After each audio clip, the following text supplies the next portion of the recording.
Buen día.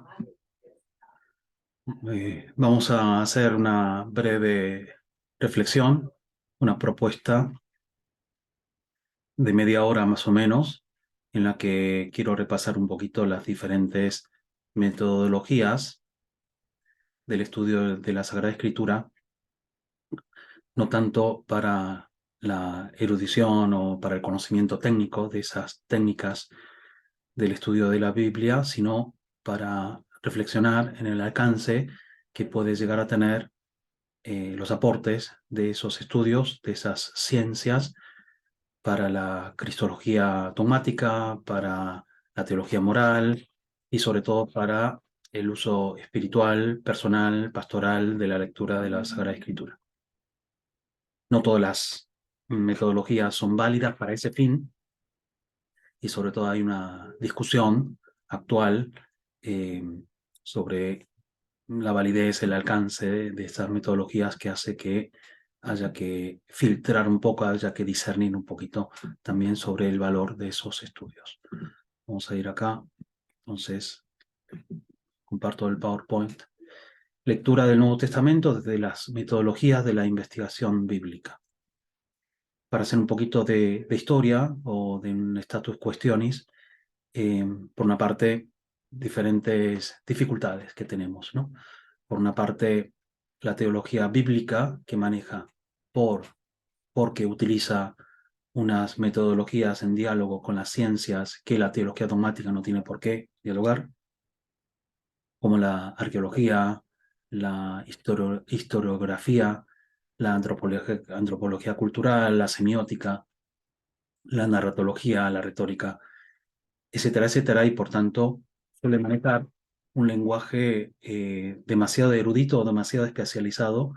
poco comprensible para el público normal e incluso para el teólogo dogmático. Lo mismo sucede a veces esa dificultad en gran parte por el diálogo ecuménico o del estudio del contexto actual de la teología bíblica católica, que hay que decir que está un poquito, no quiero decir atrasada, pero eh, o acomplejada, que sería peor adjetivo para decir, pero lo cierto es que los grandes exegetas del Nuevo Testamento del siglo XX y del siglo XXI han sido protestantes y que la teología católica, discerniendo la validez también dogmática o doctrinal de esos estudios y viendo, también por un poquito de historia que ahora vamos a mencionar brevemente, entrando un poquito tarde, este, lo que hace el Instituto Pontificio Bíblico o la École Biblique de Jerusalén o las diferentes universidades católicas del mundo cuando estudia esto en diálogo con la teología bíblica protestante, ha entrado más tarde, ¿no? Bueno, la cuestión es que eh, también se maneja a veces un vocabulario, un modo de hacer teología más ecuménica, y por tanto la teología dogmática a veces también se siente un poquito apartada de ese discurso. Eh, mm, Igualmente, el surgimiento de lo que se llama la teología implícita, que consiste en la teología bíblica, la teología cristológica bíblica, en la que se resalta especialmente la especificidad del mensaje de cada autor, de cada libro, como un acto comunicativo teológico, que ha enriquecido mucho la teología dogmática y en parte, si leen los volúmenes del cardenal Ratzinger, Jesús de Nazaret, que son libros a veces un poquito difíciles de entender, pero y que es muy diferente de esos libros de la vida de Cristo del principio del siglo XX, eh, Pere de Urbel, Fernández Carvajal o Fulton Sheen, en la que lo que se intentaba hacer era recoger todas las informaciones posibles sobre la vida de Jesús, consiguiendo una única narración de toda la vida de Jesucristo, mientras que el libro de Jesús de Nazaret no tiene esa pretensión, sino de enriquecerse más de una cristología implícita, que es dialogar con Mateo, dialogar con Juan, dialogar con Pablo, y entender, ¿no? Cómo funciona el acto comunicativo, el acto de la revelación a través de la intervención del Espíritu Santo, pero con los instrumentos concretos en las circunstancias concretas de esos autores sagrados, ¿no? Y luego también interesante que la teología pastoral y que eh, o la renovación bíblica o el redescubrimiento de las fuentes, ¿no? De la Sagrada Escritura también haya despertado el interés de la lección divina, que no es nada novedoso, obviamente, pero que últimamente está bastante de moda. Mucha gente entiende que es necesaria una lectura espiritual, siguiendo sistemáticamente los consejos de los santos, en la que no es solamente una lectura eh, literal o una lectura eh, mm, meramente humana o histórica, la que termina enriqueciendo, la que termina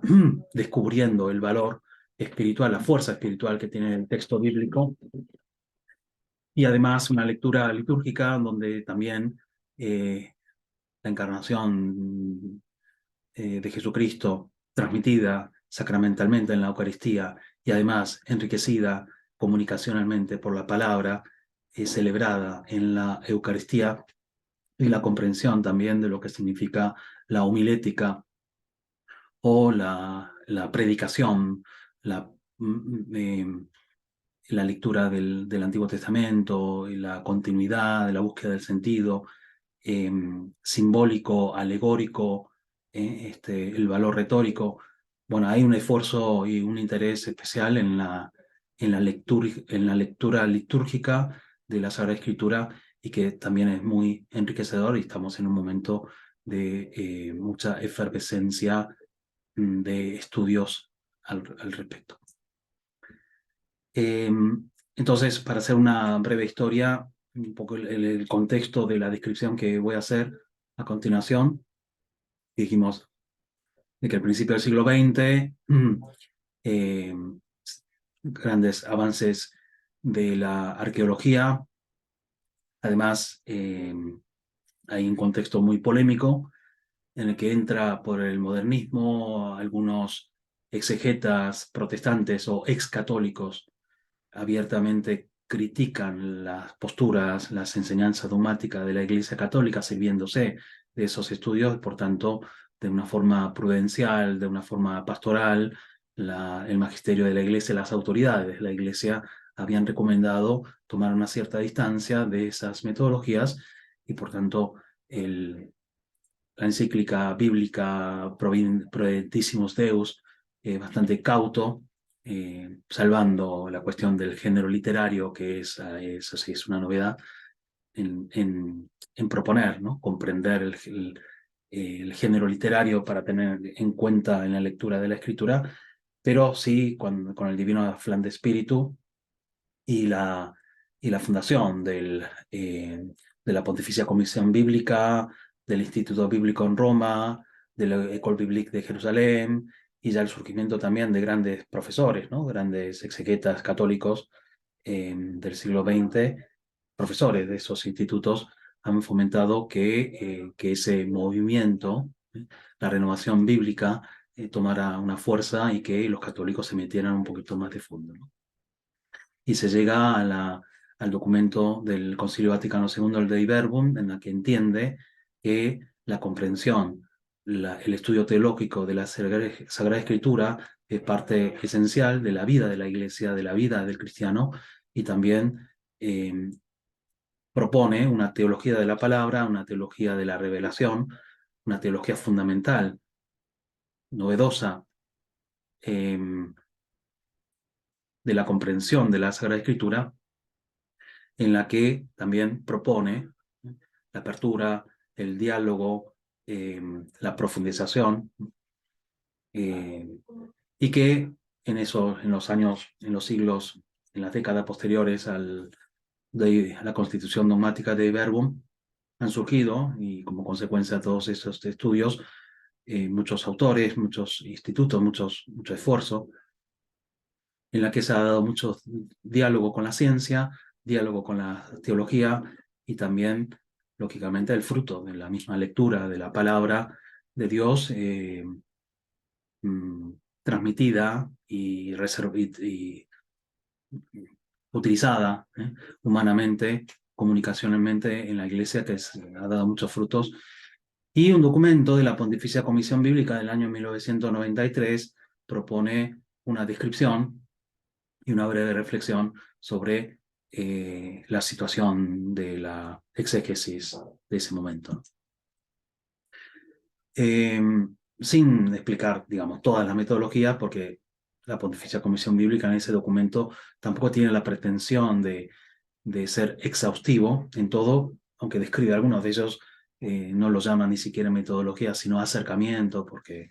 como eran algunos autores que estaban medio de moda. Pero sí es interesante dividir un poquito, entender los diferentes modos de acercarse literariamente, desde la teoría literaria, desde la teoría de la comunicación, desde la teología de la palabra, cómo estudiamos un texto, ¿no? Entonces, todas estas metodologías que aparecen aquí, metodología de interpretación, análisis histórico crítico, aproximación cultural, análisis semiótico, análisis narrativo, acercamiento canónico, bueno, todas estas metodologías consisten en diferentes perspectivas de estudiar el acto comunicativo. Si yo me centro en lo que es la intención del autor, la comprensión de lo que me quiso decir el autor, la crítica expresiva estudia la formación del texto, estudia la transmisión de ese texto y luego un estudio del tipo más histórico del acto de, de la búsqueda de las fuentes, de la redacción, de la historia de la redacción, de la historia de la edición, de la historia de la transmisión por parte del autor. Como se verá, como es la gracia de la inspiración, actúa sobre ese autor sagrado, lógicamente es interesante, es importante entender por qué Pablo escribe una carta determinada a esa comunidad o de qué fuente saca Mateo su información sobre el Evangelio. Y bueno, en el caso del Antiguo Testamento ya es un poquito más complejo porque el proceso de edición es más complicada y lo que se dice, ¿no? Lo que se acordarán, ¿no? De las diferentes fuentes del Pentateuco, fuente yavista, fuente eloísta, fuente sacerdotal, del códex sacerdotal, etcétera, etcétera, está un poquito en esa perspectiva de estudio, ¿no? ¿Quién es el autor? ¿Qué quiso decir el autor? ¿Por qué escribe el autor? ¿Y cómo transmitió el autor su texto? Pero no es solamente el autor el que comunica, sino que ese autor lo que quiere hacer, sobre todo a la hora de transmitirnos a Jesucristo, a la hora de transmitir una historia, referir una realidad que son unos acontecimientos históricos concretos, ¿no? Y por tanto el estudio del texto no tiene que referirse solamente quién es el autor, qué me quiso decir el autor, sino cuál es el contenido de los acontecimientos que me quiere transmitir. Y el estudio de la referencia histórica se llama la crítica mimética en la teoría literaria y lo que es la antropología cultural, la aproximación sociológica, también una parte del estudio histórico crítico en lo que se refiere más bien a la formación de las fuentes, ¿no? De la historia de la redacción, que va más allá, digamos, de cómo se forman las tradiciones orales, o por qué el libro del Pentateuco contiene una teología deuteronomista, por qué reflexionar, ¿no? Por qué los rabinos editores, ¿no? del libro del Deuteronomio, el libro del Éxodo, le quisieron echar la culpa, cargar, ¿no? La tinta sobre la culpa de los reyes del antepasado, de sus antepasados, etcétera. Bueno, eso además no es tanto del autor, el editor del libro, sino del contexto histórico y de la deportación a Babilonia. Bueno, me refiero más a la historia, no al autor. Por tanto, es ese aspecto de crítica mimética, el estudio de la referencia. También la teoría literaria se ocupa del texto en sí. La crítica textual, una parte es cuál es el texto que tengo que estudiar, porque a lo largo de la historia de la transmisión de ese texto, ya el autor escribió, se murió, dejó el texto a la iglesia, en la comunidad lectora, y después la comunidad de lectores lo han transmitido copiando, traduciendo, guardando esos textos. Entonces hay una crítica, un estudio del texto en sí, ¿no? La crítica textual en realidad es divertido, digamos, para lo que les interesa. Juan Chapa, que es el decano de la Facultad de Teología ahora, me parece, en Navarra, es especialista, doctor por Oxford de la crítica textual, y viví unos años con él y siempre hablaba de lo divertido que era hacer crítica textual, de agarrar fuentes antiguas y compararla eh, con otros manuscritos.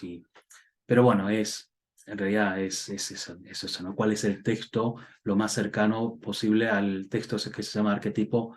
eh, lo más fiel a la versión original posible, pero tampoco tiene más, ¿no? Consecuencias teológicas, en realidad no tiene mucho. Sí tendrá la comprensión del texto en cuanto tal, más allá de lo que el autor quiso decir, cómo funciona el texto internamente, desde un punto de vista semiótico, cuáles son los simbolismos, las relaciones entre los elementos que propone un texto, cómo funciona una narración. Entonces, si yo estudio el Evangelio de San Mateo desde la perspectiva análisis histórico-crítico, plantearé quién es Mateo, por qué escribe a esa comunidad de cristianos convertidos al judaísmo, de dónde saca las fuentes, la fuente Q, si conoce a Marcos y cómo copia a Marcos, si tiene una fuente josefina, si tiene además una teología propia que quiere transmitir a unos cristianos provenientes del judaísmo, etcétera. Bueno, eso es más histórico crítico, pero más bien entender una trama, por ejemplo, la perspectiva, ¿no? Desde donde se focalizan los personajes, si hay una voz narrativa,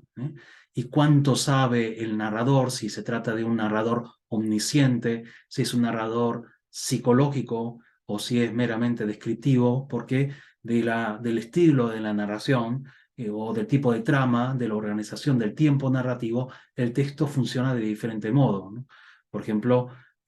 cuando alguien lee el Evangelio de San Marcos, que es el más narrativo de todos, el que menos interviene el narrador,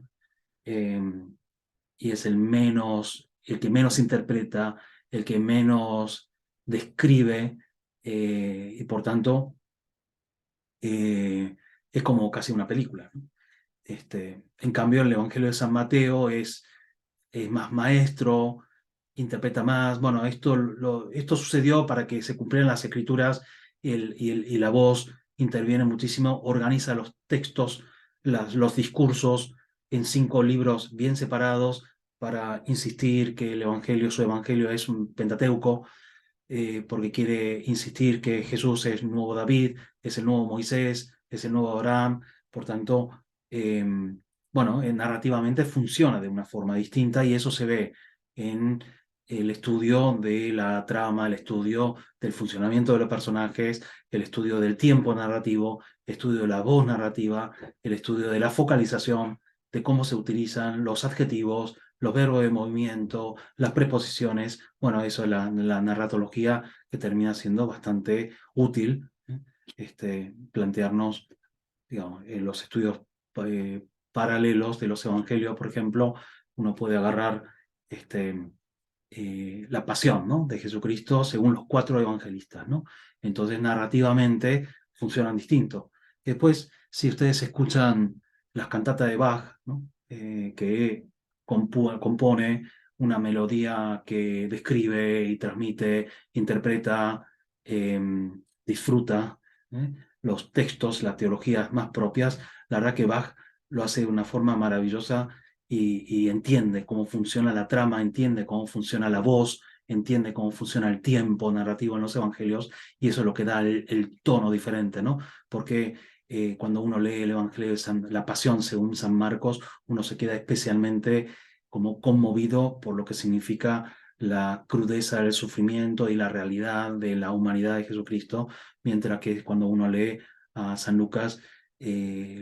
no es tanto la crudeza del sufrimiento, sino la misericordia y el perdón. El texto o la mística que contiene la Pasión según San Juan, en la que hay mucha luz, hay mucha gloria, hay mucha divinización, hay mucha glorificación. De hecho, es la palabra que utiliza constantemente Jesucristo para referirse a la cruz. Bueno, eso narrativamente, hay unos modos de contar las cosas que consigue que efectivamente,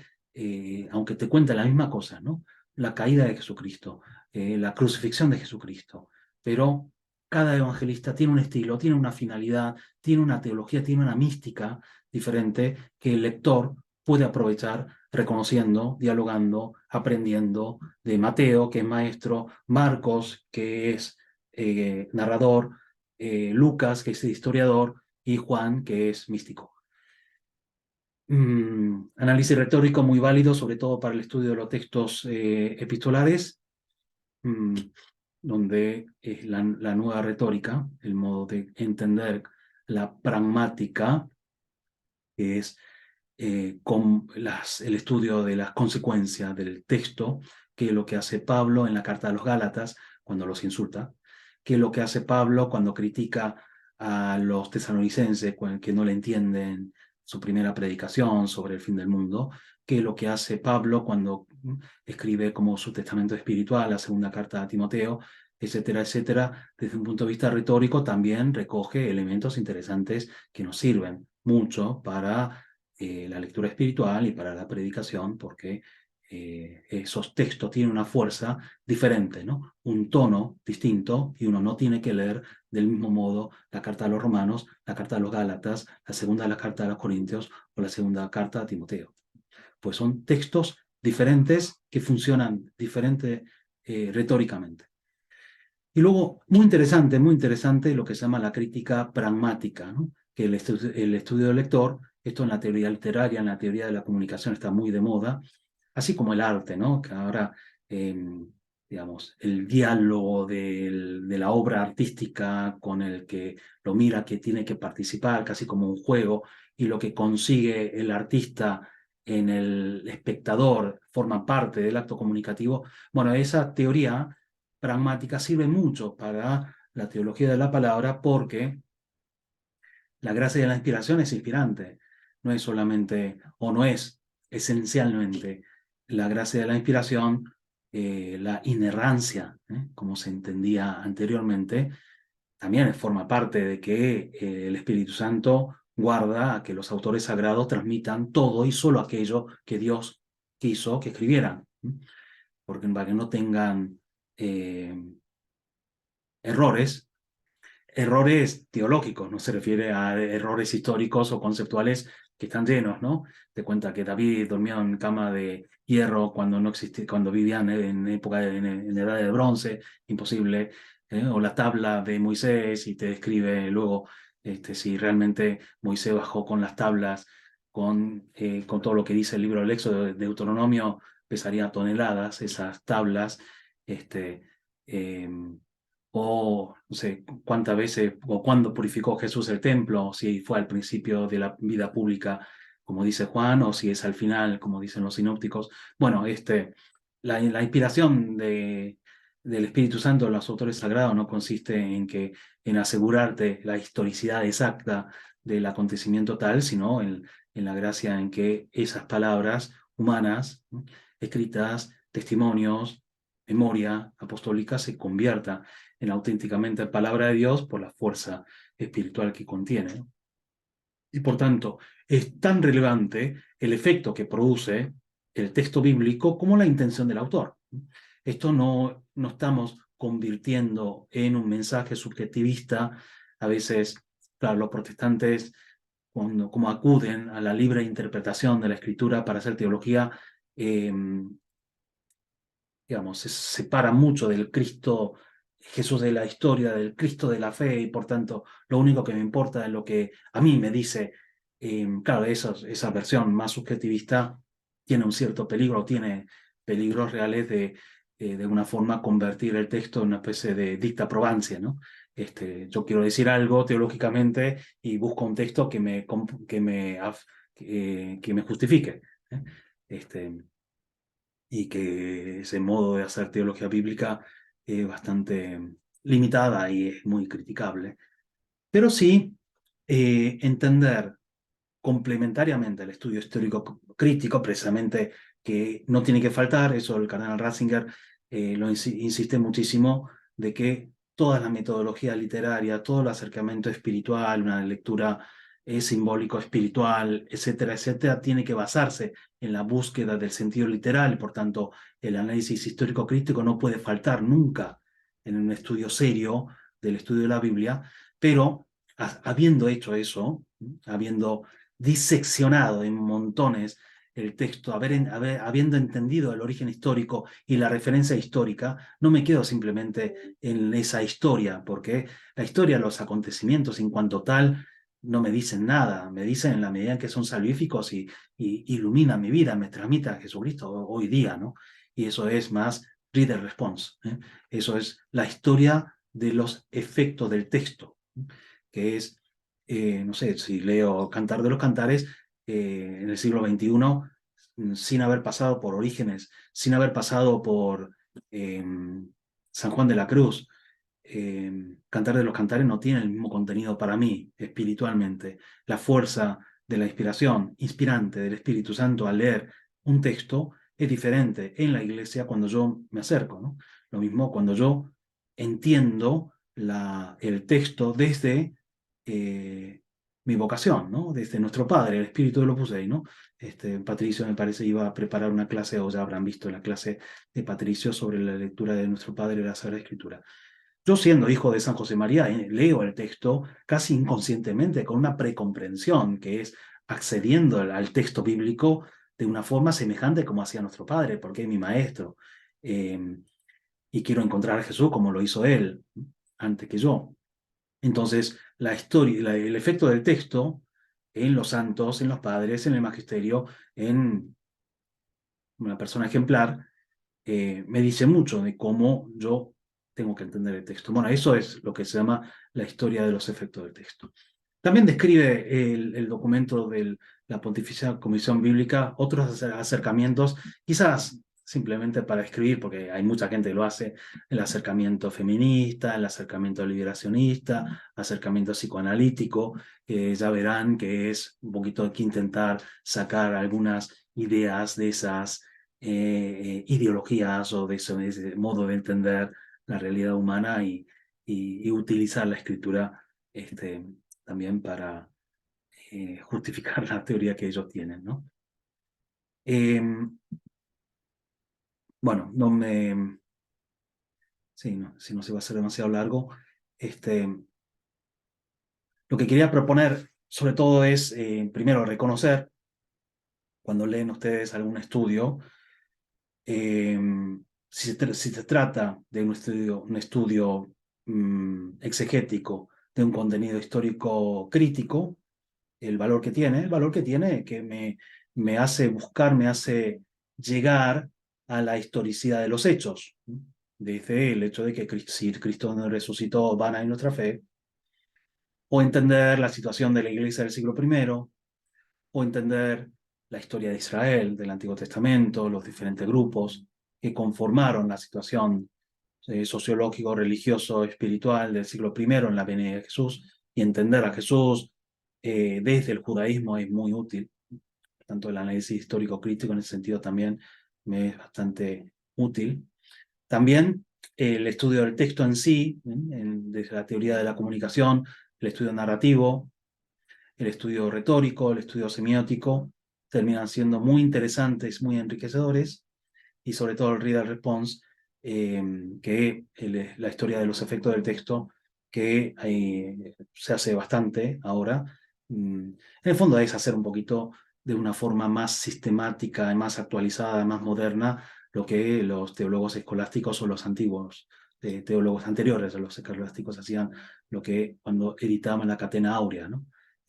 Primero poniendo el texto, luego los padres, y luego los comentaristas, luego bueno, la Catena Áurea, de alguna forma, es historia de los efectos del texto, ¿no? Cómo un padre de la iglesia entiende el texto y cómo lo transmitió y cómo se utilizan estos textos por la fuerza espiritual y por las diferentes historia que puede tener, ¿no? Bueno, muy bien, me voy a quedar por acá. Muchas gracias por la atención, disfruten de la convivencia. Un fuerte abrazo.